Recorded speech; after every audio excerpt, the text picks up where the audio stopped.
Good morning, everyone. Jill here with North Texas Vegetable Gardening, canning recipes, a little bit of everything. You see that? That's still about a foot deep. Over there that I just showed you is about 1.5 feet deep, and then we have some drifts over there about 2 feet deep. It's 25 degrees here this morning. We do have power still. We are still under a boiling water notice. Much of North Texas is, if not quite a few other counties south of us, who got hit with a really bad ice storm yesterday. It skirted us, although we did get an additional inch of snow. We didn't get the ice storm that they were predicting, thank the Lord. How long is it going to take us to thaw out? This here is probably going to take us quite a while. We expect to be up in the 60s by Wednesday. But I expect this right here is going to stick around a couple of days at least. I'm going to go inside and we're going to sit down and we're going to talk about what happened here in Texas and what I'm seeing from the front lines just 30 miles south of Fort Worth and about 35 miles south of Dallas. Let's talk. We need to talk. You can see, guys, I got me a good fire going. We did conserve our firewood for many days because we were concerned that our power was going to go out and we were going to have to use it to heat the house. We do have a wood burning stove on the back porch that we've been using the firewood for to boil water because we're under a boil water notification. We did not lose power, as you all know, thank the Lord. But we had our family here, my daughter, my 7-year-old grandson, and my son-in-law, because they did lose power up in Northwest Fort Worth is where they live. They were out of power for multiple days. They did sleep in their car one night, the night before they tried to make their way out here. And thank the Lord there was a break in the storm and a break in the ice on the roadway, so they were able to get here. They do live about an hour and a half northwest of us, so it was quite the trek and it was quite nerve-wracking. So you hear my washer going in the background. Our water, we lost water for about a day and a half, and it came back on in the middle of the night and flooded the back of the house. So today I am washing loads of towels that we use to clean up that mess in the back of the house. It was about 1 a.m. in the morning. Don't know how long we're going to be without having to boil our water. They said that they would let us know. I had to write down what I've noticed, what I perceived, what the perceptions are for the state of Texas right now due to this catastrophe, this disaster, this winter weather storm that encompassed the entire state of Texas. For the first time in history, the whole state of Texas was under a winter storm warning. We just flat weren't prepared, and we certainly weren't prepared for the frigid 0-degree temperatures that we got. We got down to -3 one morning here. So here is some things that I've seen.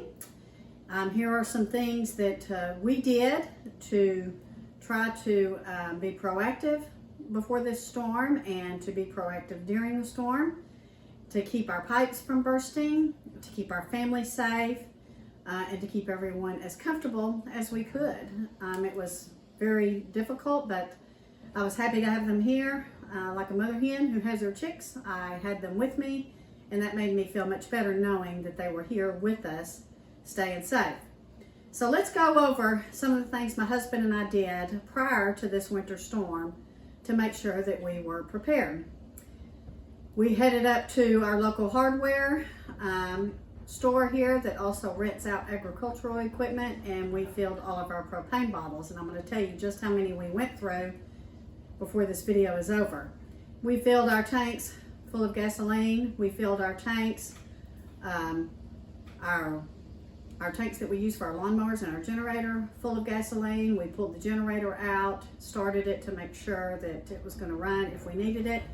And it did take some time, guys, to get it going because of the cold weather and the cold oil in it, but my husband was able to get it going. We ran up to a local quarry landscaping company that sells firewood, and we got another pallet of firewood, which was equal to about a half a cord. We already had about a half a cord here, so we got as prepared as we could with propane, with gasoline, and with firewood.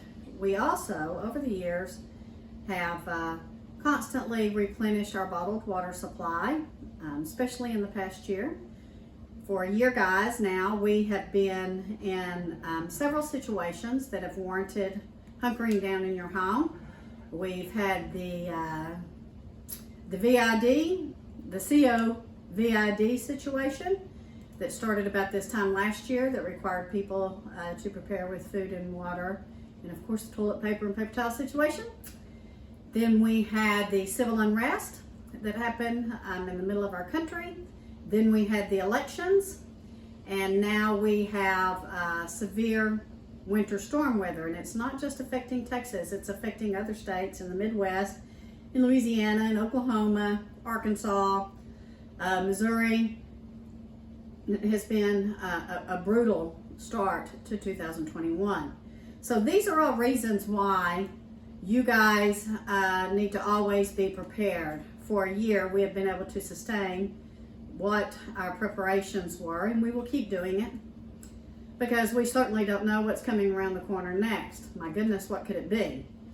Another thing that you need to keep on hand is cash. When my daughter and son-in-law was headed over here, my grandson had not eaten because they had no power and they had slept in their car. So they stopped at McDonald's on their way over here, and it was cash only. Boy, what a change. Just this time last year, people were not taking cash. It was debit and credit only because of the VID. So now it was cash only. So I keep cash in my wallet. In fact, every time I go to the store, I always get cash back and just keep cash. So look how things have changed. We're going to talk about some of the technology failures. We're going to talk about the many shortages we're having still here in North Texas. And I'm going to try to cover everything I can. Again, I had to write everything down to try to keep track of my observations, which I'm very shocked, incredibly shocked over what has taken place here in Texas. Saw on the news this morning where a man in Abilene died. He froze to death in his recliner, and his wife was found near death next to him trying to stay warm. We have had multiple, and I mean multiple, I'm sure that we're not going to know the full count until things start to thaw out, but multiple people have been put in the hospital for hypothermia. Multiple people have been hospitalized for carbon monoxide poisoning. Many tried to get warm in their car in the garage, which from my video a couple of days ago is a big no-no, guys. Some of them had gas fireplaces, and certain models, I guess, you have to open the flume seal to let the carbon monoxide out of your house. They didn't know that. My parents lost their electricity, and they have a heat pump, and they just bought that about a year and a half ago, and when it was installed, they were not told that it needed to be switched over to emergency heat or it would shut down the compressor, and it did that. And my elderly parents spent the night in the cold without heat. When my pop called the repairman, that was when he found out that a heat pump, if it gets below 40 degrees, needs to be switched to emergency heat. He had no idea. So my parents were at risk. My children, my grandson were at risk because they slept in their car. Scared me to death. You know, I kept reminding them to make sure their exhaust was free and clear. My daughter didn't sleep hardly at all because she was so fearful that there was going to be carbon monoxide poisoning on her son and her husband.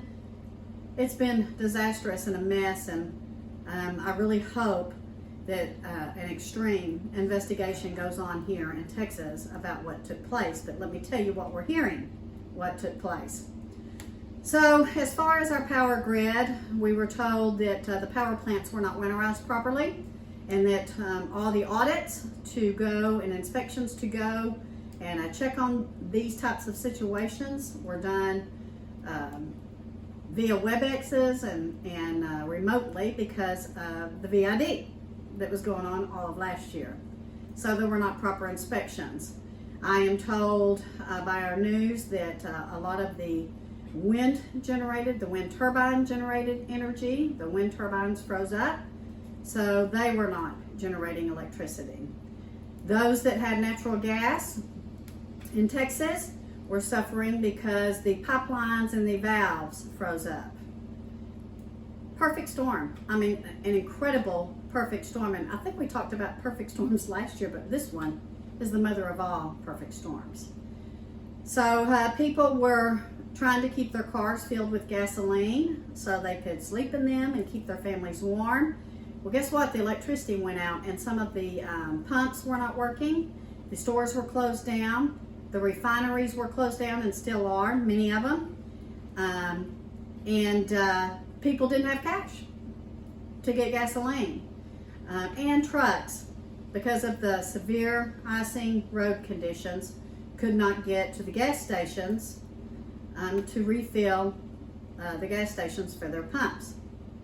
Wow. Can you just say wow about all of this? How it all has just dominoed?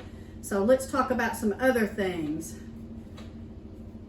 My second cousin has a voice over IP for her telephone service. When the electricity went out, she didn't have phone service, so she couldn't have called out for help. My mother spent days trying to get in touch with her and was very worried because she couldn't call out. My daughter, who is in a newly developed area in North Fort Worth, was losing her wireless service. What was going on with AT&T here locally, I have no idea.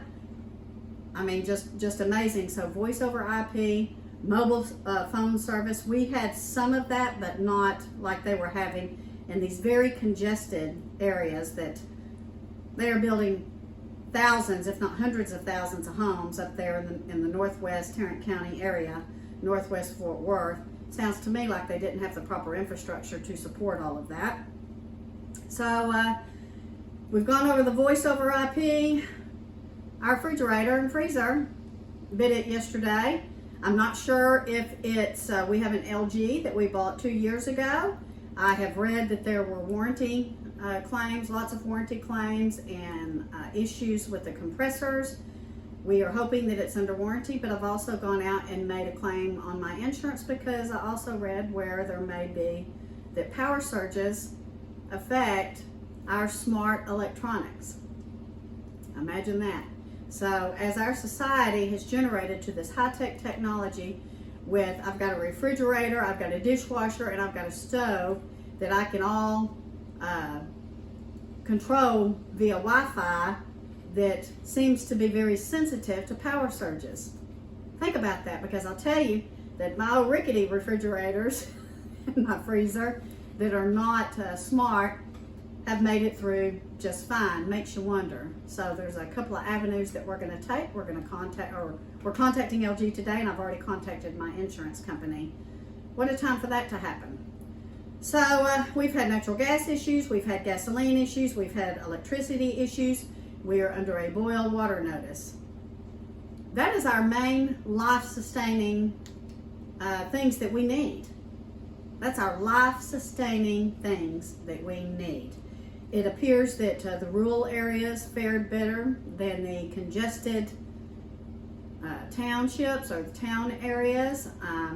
We are on a co-op for our electricity. We are also on a co-op for our water.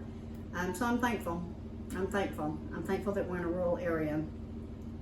Again, and my husband and I have prepared for this, and you can go look at some of my videos on things that we put in our pantry to prepare for such a time as this, and for such a time that may be coming that we're not even aware of. So it's been an exhausting week, honestly. So let me tell you, for our high tunnel, we went through 11 tanks of propane. And they are the 20-gallon tanks, 11 tanks to try to keep it heated. My husband, we feel, has been very successful on saving our tomato plants and our pepper plants. We'll be looking at the beets and the lettuces more today as we start to thaw out. We went through, a family of 5, went through 3 cases of bottled water in 2.5 days. Think about that. we went through 15 gallons of water to flush our toilets. Think about that. 15 gallons of water. I'm sure many of you are not prepared with 15 gallons of water. I'm glad we were, and we will be replenishing. So the bottled water went very quickly because we are having to use it to brush our teeth. We are having to use it to make coffee. We're having to use it to cook with. We are also boiling our water. And the beginning of my video, I meant to get to that, sorry, is my new morning routine, guys, of making sure that we have boiled water throughout the day to cook with and to drink just in case. So we have a generator. Thank the Lord we didn't have to use it, but we cranked it up several times to make sure it was primed and ready to go. We are using space heaters throughout the house because we wanted to kick our thermostat down as low as we could, and we didn't want to burn all of our firewood for fear that we were going to lose electricity. We unplugged all of our small appliances like we were asked to do. We kept all the lights off like we were asked to do. We tried to conserve as much as we could to help those around us and to maybe help the grids power families that were just experiencing horrific conditions. So we are told that they're going to try to raise our electricity. Here in Texas, our bills are going to increase. I'm sure that they will have a fight on their hands on that. They at least will from me. I can imagine what my water bill is going to be because we did not just allow our faucets to drip.